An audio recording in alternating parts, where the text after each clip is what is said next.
And we are ready for our 24th shiur. So today is a very special day, as we're going to discuss in a moment. Now, we're going to do a little bit of a shorter shiur today because this afternoon we have something very exciting, our rally. Now, this rally, as last time, is going to include some prizes. Some of you may watch part of the rally with Tzivos Hashem headquarters online, but ours is going to have a few new features with an exciting show, as well as a great story, and as I mentioned, some raffles. The way you're going to enter those raffles is, if you remember, similar to Yud Aleph Nisan, that we are going to post a form online, and when you do the different things of the rally, for example, I gave tzedakah, I sang along the niggin, etc., that's how you're going to be able to go into the big, beautiful raffles. So be there at 2 o'clock, and let's jump straight into it then. Of course, we're going to start with today's Sefer HaMitzvahs. Let's do Torah, Tefillah, and Tzedakah. We do have two exciting raffles. That is the Shabbos Mevarchim Tehillim of last week, and of course last week's shiur. Now, for this week's shiur, there's no separate raffle per se, but I just thought of it. But as is Hashem, we're going to put on an extra thing on the form that I came to today's shiur in the morning, and then that will entitle you to another raffle ticket in today's three brilliant raffles. Let's open up with today's Sefer HaMitzvahs, and we are holding now the second to last book of the Rambam. We are a month and a bit away. No, I think it's where we end on, only a month and a bit away from the Siyum Rambam on Shiva Asar B'Tammuz. This is quite mystical because if you remember, last Shiva Asar B'Tammuz was the Siyum Rambam, and was it last Shiva Asar B'Tammuz or something around that? But I do remember that the first Pedic we learned, in other words, before we actually start learning the chapters of the Rambam, there's an introduction where the Rambam introduces what the Rambam's about, in fact, what the entire Torah is about, how mitzvahs work. Then the Rambam announces all the 613 mitzvahs, and that takes quite a good few days to get through. And then the Rambam actually starts. Amazingly, I guess maybe something secret Mashiach over here, but amazingly, the first parak that we began last year was on Tisha B'Av, and the last parak we're going to learn, which talks actually about Mashiach, is going to be on Shiva Asar B'Tammuz. Quite amazing. So now we're already holding Ches Sivan, so we're only about a month and a week away, and a bit more than to the big Siyum Rambam. So we're holding already the last mitzvahs. Still got a month to go, but the last mitzvahs of the Rambam. Also like to dedicate this year in honor of my lovely parents. It's their anniversary today. Mazel tov Tati and Mami. Now, today's mitzvah is a very important one. Now, it seems to be maybe an easy mitzvah, but sometimes you got to be so careful. And the mitzvah is about ribbis. The mitzvah that Hashem warned us not to lend with ribbis. And Hashem said, don't, right? It's called, one of the names of ribbis is actually called neshech. And neshech also means a bite. Why? Because just like a snake bite, right? It starts with a little tiny poke. Someone chas v'shalom gets a snake bite. There's a little tiny poke. But before he knows it, this poison spreads to the whole body. What is interest? What is ribbis? Let's say you say, could I borrow $1? I say, sure. I'll lend you $1, but because I can't spend this $1 now, I want you to pay me back. I'll lend you. You don't have to pay me back for another month. But I'll lend you $1, but I want back $1.25. I want you to give me back $1 and let's say a 20-cent coin. I want some back. I want you. I'm not being able to spend this $1 today. You're going to hold on to my $1. You can do whatever you want with it. For that, I want you to give me back $1.20. That is called interest. I'm giving you, but you gotta give me back more. And every month you keep the $1, I want another 20 cents. So it seems to start small, but sometimes let's say it's more than $1. And banks do this all the time.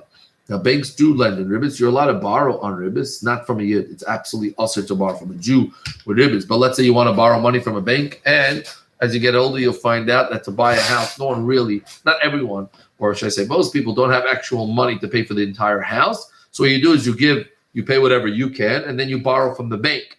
However, the bank says, no problem. We'll lend you $100,000, but you're going to pay 3% extra every month until you pay this money back. So it says, oh, okay, it's a few dollars every month, but that money grows and grows and grows, and it hurts like a snake bite. So as Yidden, we are brothers. Now, on one hand, it's interesting. We are allowed to take ribbis from a goy, because on one hand, Ribis kind of makes sense. I'm giving you my money. You're enjoying my money. I'm not enjoying my money. Then I think you should pay me for that. So ribis in a way makes sense. And for a guy, you're actually supposed to charge ribis because if now that I can't use the money, someone else is using it, it is appropriate to charge ribis. But to a yid, now I just got a question. What is the rally? The rally is going to be online where we do Torah Tefillah, Tzedakah, 12 Sukkim, a fun show. It's where children gather all over Australia, and we do the three pillars that the entire world stands on: Torah, Tefillah, and Tzedakah, stories, songs, and grand raffles. Okay, so that's to answer that. Now my train of thought. So ribis, but it would be so inappropriate to imagine your brother wants money, and you lend him money and say, I want some more money back. We're brothers. It's completely horrible and disgusting, quite frankly. And the Torah says that's actually usur. One should never, ever, ever do that where you lend your friend money and you want more back. Because brothers, siblings, why should you have more money? You didn't gain anything from it. The other person worked hard. So let's say I want to borrow $100 to start a bagel shop. I want to start selling bagels. And you say, okay, I'll give you $100. I want $120 back. What did you do? What did you do for the money? You lent me the money. That's very nice of you. But why? I'm working so hard to make this money to sell my bagels, and you're sitting back and doing nothing, and you want money for that, for sitting back on your lap, doing nothing. So that's why, in a way, ribis is considered inappropriate, especially to it's by yidden, I told you, because to brothers and sisters, you don't do that. Now, it seems like a simple matter. Every yid knows you can't do ribis, but ribis can get quite tricky because we could do this all the time. When I say, I'll give you, can I have a piece of your donut? Yes.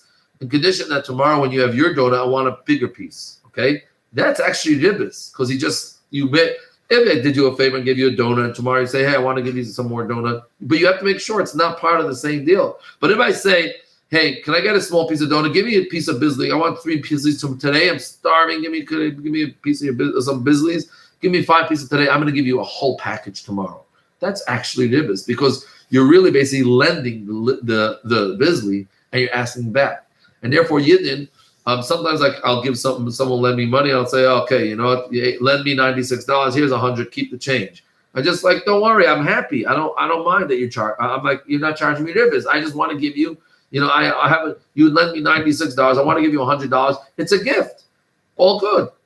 So actually, Yirah Shemaim, you don't do that because that looks just like that kind of is ribis. Even if I say, well, I want to give it to you. I want to give you a present. You were so nice to me. You didn't even say, oh, I have to see. As soon as I asked for the money, you gave it to me right away. I want to give you a gift. So then it's still amazingly inappropriate. Interestingly enough, you didn't try to not even say thank you for it. And it gets really awkward because someone lends you a lot of money and you want to say, thank you so much. I'm bringing them mishloach manos and give them all these brachas. If you're doing it just because they lent you, that already falls into ribis. So it's quite awkward when you shouldn't really be even saying thank you for someone doing you the biggest favor and really helping you out. But every yid knows that Hashem sees it all, and Hashem pays the biggest thank you comes from Hashem and those brachas. So that's today's mitzvah. It is usur to take, and this can get quite complicated. It sounds like a very simple mitzvah, but it's not a simple mitzvah because, like I said, every time I say, okay, if you give me money now, I'll charge you $1. If you're going to give me money in a few weeks, it's going to cost you $1.20. That itself could be ribis. Because if I sell you something, I say, if you pay me right now, cash, I'll give it to you for $1. But if you pay me back in 3 days, it's going to cost you $1.50. That's kind of ribis because what I did was I gave you an item, which I lent it to you because you hadn't paid it yet. And now I want more money. You understand? So it's quite careful. We have to be quite careful. All right, that is today's Sefer HaMitzvahs. And for today's special day, let's add something special then. Now, today is called Yom Tivayach, or as we know, Isru Chag. Now, Isru Chag, every Yom Tiv, the day after Yom Tiv is always a special day because it's always hard for a Yid to say goodbye to Yom Tiv and goodbye to Hashem's feeling, Hashem's presence, and it's also hard for Hashem to say goodbye to us. So after Yom Tiv, it's still called Isru Chag. And Isru actually means we're still tied. Usur actually means tied. We spoke about that another time. So Isru Chag means we're still tied to the Yom Tiv, and we don't say Tachnun, and we still do some extra Yom Tiv things. Now, interesting, when it's Shavuos, it's actually more. It's different than every other Yom Tov. It's a much stronger, holier day because it's called Yom Tevayach. And that literally means the Shechting day. Because actually, when Yidden were required to bring a carbon, now you should know this because Mashiach is about to come, and you cannot come empty-handed to the Beis HaMikdash. If you paid attention to your Musaf, for those that davened Musaf yesterday, you say, as panai reikam, you cannot see my face empty-handed, so we have to bring a carbon re'iyah. Now, how many of you raise your hand? I think maybe I could see it through the camera. How many of you say Elu Devarim every morning? Elu Devarim She'en Shiur. These are the things that have no shiur, have no specific measurement. Hapeya, when someone leaves peya in the corner of their field, how much do you have to leave? Well, Ein Lehem Shiur. Habikurim, how much bikurim do you have to bring? Ein Lehem Shiur. And one of the things you say over there is V'ha-re'ayin. Do you know what re'ayin is? What is that has no shiur? Re'ayin actually comes from the word re'iyah. The carbon re'ayah means the carbon that you bring for carbon re'iyah, that when you come to the Beis HaMikdash and you see Hashem, re'iyah means to see Hashem. So you're supposed to bring a gift to Hashem. How much do you have to bring? That is up there. Ein Lehem Shiur. There's no specific measurement. You have to decide how much you want to give, how generous you want to be, how much you want to connect to Hashem. Now, if you remember, are you allowed to do a malacha on Yom Tov? Well, it depends. Most malachas' answer is really no. Shabbos, right? Yom Tov is also like a Shabbos, but there's certainly things you're allowed to do if it can only be done today and have to do with eating. So, cooking, if you're cooking food, now you could say, well, I could cook yesterday. Shabbos we do that. You could cook yesterday, but is food cooked yesterday as yummy as food cooked today? No. So therefore, you're allowed to cook food today, even though technically you're right. So you're allowed to cook food. The Stearns say they are raising their hands. They do say, thanks for that. So, where are we holding? I give up. No, I just lost myself. Where are we holding, guys? Eilu Dvarim. I know I just said that. Okay. Anyways, let's continue on. Oh, no, I think we said that. Okay, fine. Let's continue. Oh, so I was telling you, if Yom Tif, if you don't need to do the thing today, then you shouldn't do it today, right? So baking bread, you could bake bread on Yom Tov because fresh bread is good on Yom Tov, but you're not allowed to cut down wheat because that you could have done yesterday. You're not allowed to sharpen a knife because that you should have done Erev Yom Tov. So things that you could do Erev Yom Tov or after Yom Tov, you're not allowed to do on Yom Tov. Again, only the things that you're allowed to do because you're not allowed to do certain malachas anyways.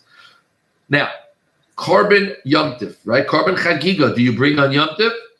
You're supposed to bring on Yom Tov. Every Yom Tov, you had 7 days to bring it. Let's take Sukkot, for example. So the first day of Sukkot, if you didn't bring your carbon Chagiga, your Yom Tov carbon on the first day, how many days do you still have to bring it? 6. There's another 6 days. So altogether, you got 7 days to bring your carbon. Let's take Pesach. How long is Pesach? How many days are Pesach? In times of Beis HaMikdash, we have 8, but it's really 7 days. So if you didn't bring your carbon Chagiga, now, carbon Pesach is different. Carbon Pesach, you're only allowed to bring on Erev Pesach, and you must eat it that night. But the carbon Chagiga, remember there was a second thing on your Seder table? The carbon Yom Tiv, those carbon Chagiga, you bring, you have the entire 7 days to bring it. Shavuos, oh no, what if I missed it? I can't, right? What if Shavuos was only 1 day in the Beis HaMikdash, 1 day? What are you going to do now? You still get 7 days. So that's why, who remembers, raise your hand. Who remembers we spoke about last year when we were talking about Sivan and Shavuos, we said that you don't say Tachanun from the beginning of Sivan, because that's when the Yidden prepare for Mount Torah, till the 12th day of Sivan. Why? Vav, Zayin, Ches, Tes, Yud, Yud, Aleph, Yud, Beis. 6, 7, 8, 9, 10. So Vav is Shavuos. That was the first day. Vav, Zayin, Ches, Tes, Yud, Yud, Aleph, Yud, Beis. You got 7 days, just like the other 2 Yom Tovim. Even though Shavuos is only 1 day in the times of Beis HaMikdash, or 2 days today, what if you missed your carbon? Is that too late? So you still get just like all the other Yom Tovim. So in a way, interestingly, Shavuos also has a 7-day period. It's called Yemei Tashlumin, the days of paying back. Now, why is that important to you? 2 reasons. First of all, you need to know this. Mashiach's about to come. We got to know all the halachas of the Beis HaMikdash. Number 2, because everything that is, even though we don't have a Beis HaMikdash right now, the Torah is a living Torah. The Torah is everlasting. And the message of the Torah is still the same. Then all those things that we spoke about to do Shavuos, Achdus, uniting with other Yidden, and we're about to say a beautiful story with that. Torah, taking a chalatis to learn more Torah, to accept Hashem's Torah. Naaseh v'nishma, naaseh, we're going to do Hashem's mitzvahs without even asking. Then we're going to also do nishma. By the way, they didn't going to just get one crown. Oh, you said naaseh first, you get a crown. How many did they get? They actually got 2 crowns. Because naaseh, they got a crown for saying naaseh first. However, they still got a crown for nishma, because a yid shouldn't just do; he also then has to learn about it and understand it and love it. And that's the idea of Chassidus. Not just you. So first things first, you have like a soldier says, "Nasa, yes, we will do. We're yours, Hashem. We're yours, Nasa." But we also have to remember about nishma, that we are going to also understand. Because I want to love what I'm doing. I don't want to just do it. I want to love what I'm doing. I'll learn more and more about it. So, okay, guys, please don't leave the chat alone because it's coming quite distracted. Okay, thank you very much. So, now moving on. So today was called a Yom Tvayach because there was 7 days that you could pay back the carbon. So therefore, only the carbon, most of the major Yom Tov karbanos were brought on Shavuos, but all the other karbanos were actually not really brought on Shavuos. They were brought the day after Shavuos because you were allowed to bring it later and was not necessary. So the karbanos were brought after Shavuos, and that's why today is a special day. It was the day where basically all the karbanos were brought for Yom Tov, and therefore it's kind of, go still eat cheesecake. It is a mitzvah actually to eat extra food, to wash, to eat, eat some special things and still honor today's day. And of course, we're not going to say Tachna for the next 12 days. Now, before we get to our beautiful story, first of all, I just want to say a very beautiful idea, because I told you today is the days of Tashlumin. One time, I can't remember, I think it was the Frierdiker Rebbe.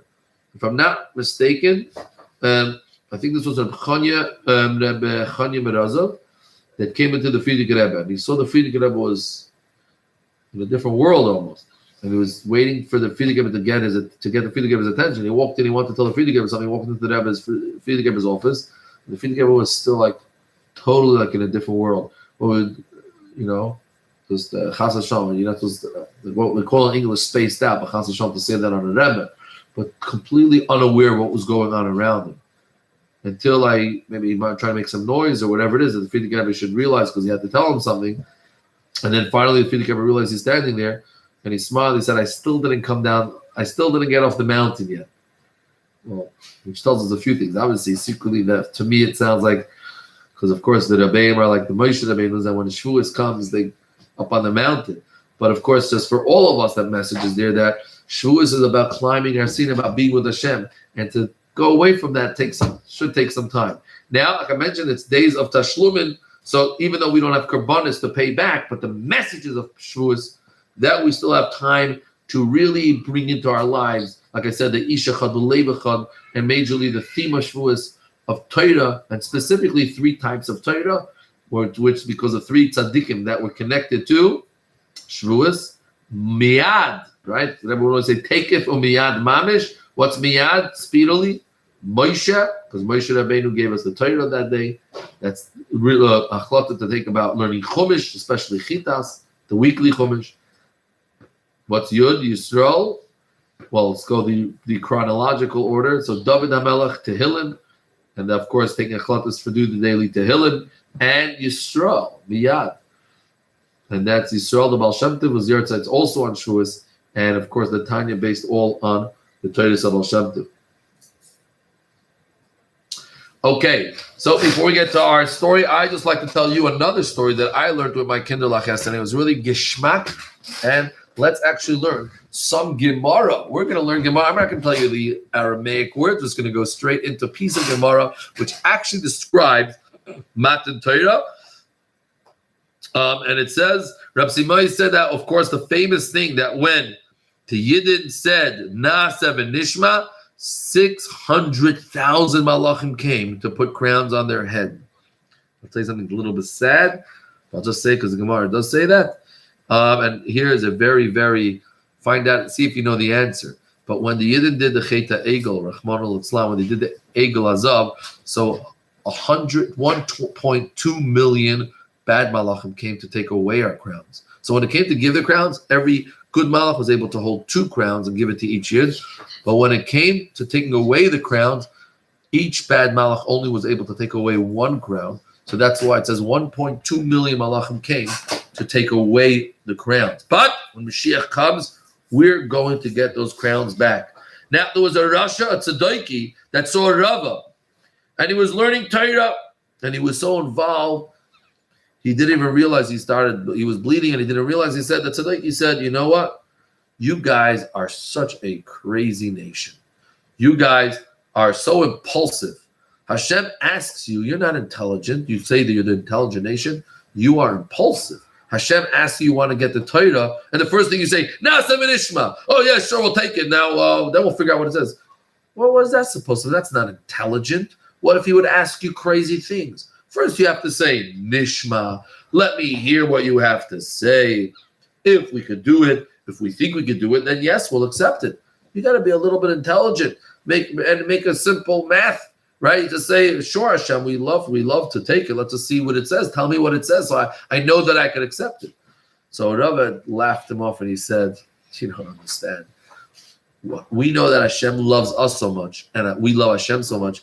We know that if Hashem is everything, and Hashem loves us so much, He is not going. That's how much we love Hashem, and we know how much He loves us, that we don't have to ask first, what does it say? We know He's not going to ask of us anything that we can't do. So of course we said Nasa right away. If you really trust in Hashem and you really know how much Hashem loves you, then of course you right away say, Nas, of course we'll do it. It's a gift from Hashem. All the other nations said, well, let me see. What does it say? Let's figure out. Oh, is it our custom? I can't. I could. He didn't say, what are you kidding? A gift from Hashem? No questions asked. All right, now I want to skip to our last story because it's very, very interesting. Rabbi Yeshua ben Levi said that when Moshe Rabbeinu came up to Shemayim, the Malachim said, Ribono shel olam, what is this human being? Well, it's the first time I saw what's a human being climbing up in heaven. What's he doing here? And Hashem said, he came to get the Torah. The Malachim said, what? That treasure that you didn't even show us? That treasure that's been hiding since creation, and actually since before creation, because the Torah was even before the world was made. That secret treasure you're going to give to human beings? What about us? Even in Shemayim, you can't give it to human beings. They're just human nothing. They make so much mistakes, and they do so many silly things. Well, give it to us. We're Malachim. We'll always keep it pure and holy. Hashem turned to Moshe. Hashem told Moshe, well, answer the Malachim. That's a good question. Go answer them. So Moshe said, I'm scared. They're going to burn me up with their breath. These are Malachim. I can't just go face them and answer them. They're going to destroy me with their holy breath. So Hashem said, you don't worry. Hold on to my throne and you answer. So Moshe turns to Hashem and he says, Hashem, what does it say in the Torah? What's the first mitzvah? Anochi Hashem Elokecha asher hotzeisecha me'eretz Mitzrayim. I am Hashem who took you out of Mitzrayim. Well, Malachim, did you go down to Mitzrayim? Were you slaves to Paroi? Do you deserve the Torah? That you deserve the Torah? Our Yidden were slaves. They worked so hard, and they were free. And this also Moshe is hinting to them that every Yid has the power to have. Every Yid, we'll see this in a second, that we have sometimes trapped in Mitzrayim, but a Yid has the power to break out of Mitzrayim. You don't even have that. All right. Hashem, what else does it say? Should not have any idols besides Hashem.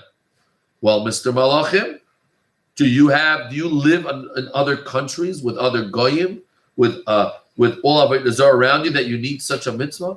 Hashem, what else does it say? Remember the Shabbos and keep it holy. Well, Malachim, do you guys do malacha? Well, you need rest. What does Shabbos have to do with you? What else does it say, Hashem? You cannot swear in vain. And what, you guys do business? Malachim, you have business that you have to swear and not swear. What else, Hashem? What else does it say? It says, honor your parents, father, mother. Oh, Malachim, I didn't notice your parents. Do you have any? What do you need that mitzvah for? Hashem, what else does it say? Don't kill, don't steal, don't be jealous of your neighbors, etc., etc. What? You guys are jealous from each other? You have jealousy between that you want each other's properties, that they have to be told don't kill, don't steal. You have a Yetzer Hara. Oh, the Malachim said, aha, if so, yes, it's true that the Torah belongs on earth. Not only that, they said, you know what? We agree with you. And we're going to speak about this in a second. They said, actually, you're the only ones that could keep the Torah. And you're the only ones that can bring Mashiach. So not only we're not upset, we're happy for you, and we want to be your friends. We're going to all give you a present. Each Malach came and told him a special secret, a special gift. Even the Malach HaMaves came, the worst of all the angels came, Chasson, not the worst, but the Malach HaMaves, the angel of death, came to Hashem, came to Moshe and gave him a gift. If you remember in a few parshas, we're going to learn that unfortunately the Yidden made some trouble after Kairach, and a lot of Yidden started dying. And Moshe Rabbeinu told Aaron, take the Ketores, take a pan of Ketores, stand in between the dead and the living people that are falling down in the streets, and stand with the Ketores, and you're going to see the death will stop. How did Moshe know this trick? Who taught it to him? So the Gemara says the Malach HaMaves himself taught Moshe Rabbeinu this trick. And that's how Moshe knew it. This was the present of Malach HaMaves. He taught him how to stop a plane. Now, to end off, the Satan then comes and says, hey! He comes around and sees maybe the treasure box open. He goes, hey! I've been making sure that treasure box was sealed for thousands of years already. I don't want that secret out. I don't want Mashiach to come. Hashem, where's the Torah? Hashem said, the Torah is on earth. So quickly, the Satan swooped down to earth, and he went and to the land, and he said, earth, where is the Torah land? And he says, Hashem knows. I don't know. He went to the water, and he said, where is the Torah? The water says, not with me. So he went all the way to the deep waters, and he said, where's the Torah? He says, I don't have it. He came back to the Hashem, and the Satan said, well, I went to the entire earth. I went to the water. I went to the land. And no one says they don't know where it is. So Hashem said, go to Ben Amram. Go to Amram's son. Who's that? Moshe. Very good. And he goes to Amram and he says, where's the Torah Hashem gave you? The Satan goes to Moshe and says, where's Hashem? Where's the Torah that Hashem gave to you? And Moshe says, me? Who am I that Hashem should give me the Torah? Hashem said, Moshe, that's not the truth. Are you saying not truth? So Moshe Rabbeinu said, well, I should take credit. Hashem, you gave it to me? I'm just another Yid. I should take credit, this special treasure that you gave, and that you are the only one that had pleasure from it and hid for so many years. I should take credit for it? Hashem said, wow. You could have said, yes, I have the Torah. I'm Moshe Rabbeinu. Of course Hashem gave me the Torah. But because of your humility, I'm actually going to call the whole Torah after you. And that's why one of the ways we call the Torah, Torah's Moshe. And that's one of the reasons why, because Moshe's great humility. So saying, oh yeah, I'm the greatest. I'm the one that, and Hashem called it Torah's Moshe. And just to end off, what did Moshe Rabbeinu answer the Malachim? Malachim say, hey, we want the Torah. What did Moshe Rabbeinu answer the Malachim? Well, do you have parents? Do you have business? Do you are jealous of each other? Well, it's a little bit strange because the Malachim knew that they don't have parents. They knew they can't do physical mitzvahs. So what? They obviously knew that. They obviously didn't want the actual mitzvah of honor your parents. But if you remember, I told you before that every mitzvah has a spiritual side to it. Of course, the Malachim knew they didn't have parents. Of course, they knew they didn't go down to Mitzrayim. Of course, they know that they don't have items to be stolen or not stolen. So they only meant we want the spiritual part of the Torah. We think the Torah should remain spiritual and remain here. So what did Moshe answer them? Oh, you don't have parents. We know we didn't have parents. We didn't ask for the regular mitzvah kibbutz. We're talking about the spiritual part of the Torah. But that's what Moshe said. What is the Torah for? The Torah is all about breaking out of Mitzrayim. leaving goals. The Torah is all about winning the Yetzer Hara. That's why Hashem created this world. You can't become Tzivos Hashem soldiers. You will never be called Tzivos Hashem because you don't have a Yetzer Hara. You'll serve Hashem. You'll be able to do all these special services to Hashem, but you'll never be able to win a Yetzer Hara. And the only way to bring Mashiach is to win the Yetzer Hara. And you don't even have a Yetzer Hara. So it's very nice to be keeping some spiritual Torah, but that's not why Hashem created the world, and that's not what's going to bring Mashiach. And the Malachim said, you know what? You're right, because we're going to be stuck in Golus as long as Yidden are stuck in Golus. You get the Torah, and you make sure Mashiach comes. Now, let's go to our raffle. We're going to give to Tefillah and Tzedakah. And then after the raffle, we'll do our story. And then we'll see you today at 2 o'clock for our very special rally. Like I told you, some features from Tzivos Hashem headquarters, some exciting show that we have here, as well as a story. So let's first go give tzedakah. Also, if you're listening, don't forget to bring, will be one of the missions for the rally. If you do it after the rally, it's also fine, but we're going to have 10 to bring a 10-cent coin to give to tzedakah, as we'll mention by the rally. And okay, that will be 12. That will be at 2 o'clock. So roughly after the shiur, we will have we will put up the link echabadu.org /virtual. Okay, let's say the Tehillim. Then we do the raffles, and we will go to our story. We're going to say Tehillim for my wife's uncle, who Baruch Hashem is also in the middle of a massive miraculous recovery. We'll find out his name quickly. Okay, so whilst we find out his full name, we're going to make some raffles. So we got 3 raffles. Why 3? Oh, because we have, that's right. We have Mesilas Shabbos. Let's start with our Mesilas Shabbos raffle. And the winner of Mesilas Shabbos raffle, this is last week's Mesilas Shabbos, not this week's. So I guess we still have to post the form for this week's Mesilas Shabbos. Don't forget also, if you fill out your ice cream form to get you have a few days to fill it out, that you learned about the fall Avram Abba Ben Risha. Ben Risha? Yeah. Okay, the fall Avram Abba Ben Risha. Let's do our first raffle, then we'll do Tehillim, then we'll get back. So Shalom Edom and Mazel Tov for last week's Benas Mesim. So the fall Avram Abba Ben Risha.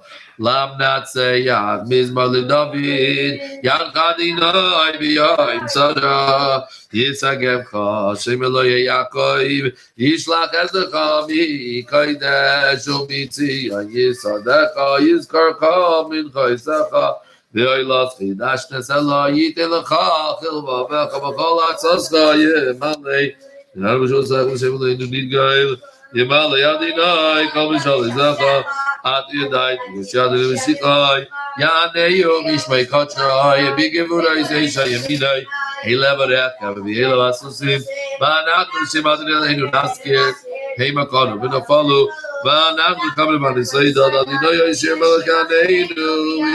Shemalakanenu. Our second raffle for last week's Cheder goes to Mushki Shmerling, Mazel Tov. Now our big raffle is always exciting one, Shams Avarchim one, because you decide your prize depending how many minutes you spend. You get, I think, 50 cents a minute? I have to look at the rules again, but something like that. So the more time you spend on Tehillim, that's how big your prize is. So for the last week's and let's pick out. Ooh, it's a lot of names. Very nice. You know what? This is beautiful. Not the names. And okay, I got it. Very nice. Yisrael Rimbler. Mazel Tov Yisrael. That is beautiful. Okay, I think we did that. Yep, that's all 3 raffles. And now to our story. Some of you may know the story. I just think it's such a powerful story. And listen to all the messages of the story. And this story is with the Baal Hahilula of Shavuos, the Baal Shem Tov. Now, the Baal Shem Tov was, like we mentioned in other stories, the Baal Shem Tov originally was not looking for fame or any of the sorts, and he would just do his shlichus in a very secret manner. He would make he's a very, very simple yid and go from town to town and help yidden. But he looked quite simple, go around with some type of hat, or maybe some cool brown vest. Who knows? Okay, and one time he comes to a town, and he notices this town was called Brody, and he saw the most amazing thing. He was walking in the marketplace. He would tell Yidden stories of tzaddikim, and people thought he was just a nice, good storyteller. But people's emunah, they would hear these stories and gave them such emunah in Hashem and tzaddikim. And also, when he's standing in a marketplace, speaking to some people, saying these beautiful stories and how Hashem loves the Tehillim even of the most simple Jew. Now, today we know that. But those days, people didn't know that. They said, oh, I'm so simple, I just say a bit of Tehillim. It's useless. All of a sudden notices an older man walking in the marketplace, and he's holding this big sack on his shoulder, and his face is covered in sweat. He's running around. Nothing seemed to be unusual about him. He was just running around, and all of a sudden, something strange. The Baal Shem Tov, only Baal Shem Tov could see this. There's this massive pillar of light, like almost till the Shemayim. There's like fire. Like well, that's what he knew, that like tzaddikim, that's how tzaddikim look. No, of course, no one in town was able to see this light. But all of a sudden, the Baal Shem Tov looks around. No one knew who the Baal Shem Tov was. And they hear a few people laughing at him. Hey, how are you? Keep it up, Herschel Goat. Herschel Tzig, they call him. Oh, carry, Herschel, you carry that. And they were almost poking fun of him. There goes Herschel Tzig. But Herschel would just give his warmest smile and said, oh, thank you. Hashem should bless you. Yishkoyach for your brachas. And they were almost making like fun of him, like, oh, you carry like no one carries like you, and saying all these silly stuff. And he would just smile. And the Baal Shem Tov couldn't believe his eyes, this conversation and this fire, and it was just so. Right away, the Baal Shem Tov called two older tzaddikim, and their names are Rabbi Cheskel and Ephraim, and they also noticed this big fire, a holy fire of Hashem over his head. But they looked at each other, and he just looked like a simple yid. How could such a simple yid have such a tremendous fire from Hashem? The Baal Shem Tov said, I looked for a long time, tried to see what's so special about him. But I couldn't understand. He really was a simple yid. I had no idea. I asked people about him. Who is this person? And they said, Nebuch, he's a widower. That's like a man. A widow is like a Nebuch. A widow is a lady that lost her husband, and a widower is a man who lost his wife. His wife, Nebuch, passed away 10 years ago. And he has a simple, tiny job. He schleps things for people. He runs around town, right? Like that was the olden day delivery man. He didn't have a fancy van. He literally have to get schlep for people and do all these little things. And everyone knew that he used, and when he would make some money, he had no family. So where would he use his goats? Where would he use his money? This was the strangest thing. The little money that he had a bunch of goats in his house, and about 5 of them. And he would treat them like his children. Would come home and they would jump all over him. And that's why he earned this funny name, Herschel Goat, because he had this like a goat family. They never saw anything like this. A person where all his money goes to his goats. He hugs them, he pets them, he gives them, and I guess he's just obsessed with goat milk. And that's it, got the name. Everyone laughs in town and calls him Herschel Goat. So the Baal Shem Tov writes, I decided I'm going to fast for 3 days. I want to figure this out. You only drink a little bit of water at night. I needed to find out what this yid does and did that is so pleasing for Hashem, that he looks like a hidden tzaddik. That's the type of fires that tzaddikim have around them. I finished the 3 days. And all of a sudden, Ashkacha Pratis, I see Herschel, I'm crossed Herschel. He had a big smile on his face. So I said, here's my chance. I said, Herschel, I'm so weak. I've been fasting mamish for 3 days. Could I have something to eat, maybe? Of course. Herschel was so excited. Come to my house. Follow me. I'm so happy to help you. And Herschel came. Woo-hoo. Oh, yes, come. The Baal Shem Tov walked with him, and Taka, that's what happened. They go through the end of town. Again, nothing was a house, an old stinky house. Again, nothing unusual. But he walks into his house, and all of a sudden, 5 goats jump all over Herschel, and he's loving them, and they lick Herschel, and they jump on him, and they're so excited to see him. And the Baal Shem Tov said, I never saw something like that. There's these goats that they're loving him and they're licking him. And Herschel petted each one with love and care. He took a big pail and he milked the cow and he milked the goat and he gave it to the Baal Shem Tov. He's look, Rabbi Yid, there's nothing more healthy than some goat's milk. Baal Shem Tov, wow, it was really beautiful. And he gave him another cup. I said, Baal Shem Tov said, okay, I want to pay you. That was delicious. And that was so reviving. I've been fasting for such a long time. Please, let me pay you. Oh, no. Rabbi Yisrael, no way. I will not take any money. Then all of a sudden, Herschel got very serious. And Herschel said, my dear Yisrael, I want to tell you something. It's a true story. You have no idea how happy I am that you came here. But sit down, I want to tell you something. My wife, Alav Shalom, was truly a tzaddikus. She always helped Yidden. Every time they needed something, she was there. See what she could help. She ran around and collected money all the time for other people. She cared for other people. They were sick. Someone was sick. She came to their house, brought them soup, brought them milk. And that's what she did her whole life. She'd run around and just help people. She then passed away. It was so hard for me. And after the Shiva, all of a sudden I went to sleep and I see my wife. She said, my dear Herschel, stop.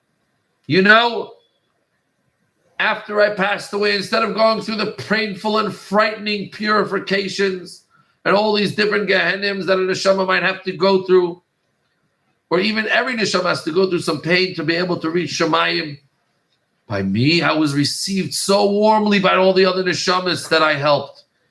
And all those hundreds of neshamas that I ever helped came to greet me and led me straight up to the highest heavens. I want to tell you something, and I want you to hear all Kinderlach. Listen to this while I'm telling you the story. She said in Shemayim, there is nothing more valuable than brotherly love. I beg you, stop draining a cup. Stop what you're doing. Stop what your silly business is. I beg you, you should now spend your life helping people, giving tzedakah. So Herschel said, I know people make fun of me. They don't understand, but this is the real reason why I bought these gilts. I give out free milk. I never charge. And every time someone is sick, I run to their house to give milk. And Baruch Hashem, it has done miracles to people. People drink this milk. Someone is feeling sick, and I'm the happiest person. Since then, my wife never visited me again in my dream. 10 years. But last night, right before I woke up, again she came. She said that in this morning, I'm going to meet a very holy man that's going to change my life. And if you meet someone, you should invite them. And Reb Herschel smiled to the Baal Shem Tov and told the Baal Shem Tov, I'm sure that man is you. Now I'm such a Amma Aretz. I don't know anything. I just run around to help people. Please stay with me and teach me Torah. The Baal Shem Tov said, that's exactly what I did. I want you to hear this, boys. Because if that part of the story, the end of the story has an incredible ending. The Baal Shem Tov said, I stayed with Herschel for a lot of days. And I watched how he would take care of his goats. And he said, such a neshama. Look how he cares for his goats just so people should have the healthiest and best and sweetest goat milk. But he was such an Amma Aretz. I discussed with the other tzaddikim, what should we do? I said, you know what? We're going to try. We're going to bring him to our Chavraya Kadisha, our holy group. And we'll start with literally basic Aleph Beis, some Chumash. And all of a sudden, his mind opened up. No more Amaretz. He suddenly started, after all of his hard work, it helped. And he started understanding everything, even the most difficult pieces of Gemara. And finally, he started Kabbalah, and we started teaching him secrets, and all of his simplicity was lost. After another 5 years, he became a full-on hidden tzaddik, a makubal, and he was already his own leader. He moved out to the city of Osterpol, and for the next 10 years, no one knew who he was, but he helped and even saved hundreds of Yidden with his davening and his brachas. But weirdly, no one really knew who he was. And Herschel passed away on a cold, rainy day. The Chevra Kadisha of Osterpol said, all right, a simple Yid. We don't know who he is, no family, but Yidden are kind, even to the dead. Chesed shel emes. We'll do what we do to every poor person. They even got a minion. They were very nice. They tried to get a minion. They got a minion. And it was, the Borman made a simple avaya and buried him like all the other poor people in a small part of the Beis forest. But all of a sudden, the Satan came and a storm in heaven. I want a decree. I want a plague. He started storming. This is the holy, holy man that saved hundreds of thousands of Yidden. And he worked so hard to become a tzaddik. And this is how they treat him. I need a plague right now. A decree passed that the city of Osterpol should have terrible gzeiros because how they mistreated the holiest tzaddik. This was disaster. The Baal Shem Tov said, I tried to stop this gzeira. I brought all the hidden tzaddikim, we cried to Hashem, but it didn't help. Obviously, disgracing a tzaddik is not a small thing. Even they didn't know he was a tzaddik. But all of a sudden, as we were crying in Bezdin Shalmaila, my friends and my tzaddikim, demanding the Satan had it his way, and the Bezdin Shalmaila was seemed to be paskening like the Satan. But all of a sudden, a parade started, trumpets and drums, like a wedding began. Make way, make way. All of a sudden, it was no less. Everyone was quiet, even the Satan, as this big neshama came. Ha! And who was it? No less than Herschel's wife. What? You want to destroy an entire city because of my husband? My husband that devoted his whole life helping people? Do you think that's honoring my husband? Listen how tzaddikim feel. Listen how tzaddikim feel. When you're not a tzaddik and someone doesn't honor you, you should be punished. What a disaster. You're not honoring me. But look how tzaddikim are. What? You're going to punish people for his honor? That's the biggest dishonor. You're going to make him so upset. It's going to be the biggest, this horrible thing for his neshama that he knows that because of him, so many people were punished. No, you want to honor my husband? You do what he did his whole life and help people and save people. That would be the greatest disgrace, the biggest dishonor if you did that to him. She demanded that right now, that gezerah be ripped up. They quickly spoke and they said, she's right. And this is the story that actually the Frierdiker Rebbe writes down. The story from the Baal Shem Tov. And he said the whole gezerah was batal because he said, no way, a yid should be punished because of me. And that is, my friends, real, true Ahavas Yisrael. All right? We will see you back at 2 o'clock, Bez Hashem, for a very, very exciting rally. as we mentioned, rally shows, stories, nigunim, and some exciting raffles. So you'll find that on Chabad.virtual. We'll send out a text as well, a WhatsApp. You'll find that on Chabad Virtual. You'll need two links. Number one, the actual rally link, and of course, number two, the link to know to fill out the form. And like the form, like I said, is going to say, did you give tzedakah by the rally? Did you say the Top Sukkah by the rally? Did you watch the Sukkah respectfully, etc., etc.? For every item that you do, you'll be able to get a raffle ticket in our great raffle. And I'll tell you how that works by the rally. Everyone have a good Yom Tov, but it's, like we said, it's a very special day. And chaperai with your achlotas to dedicate ourselves to Torah.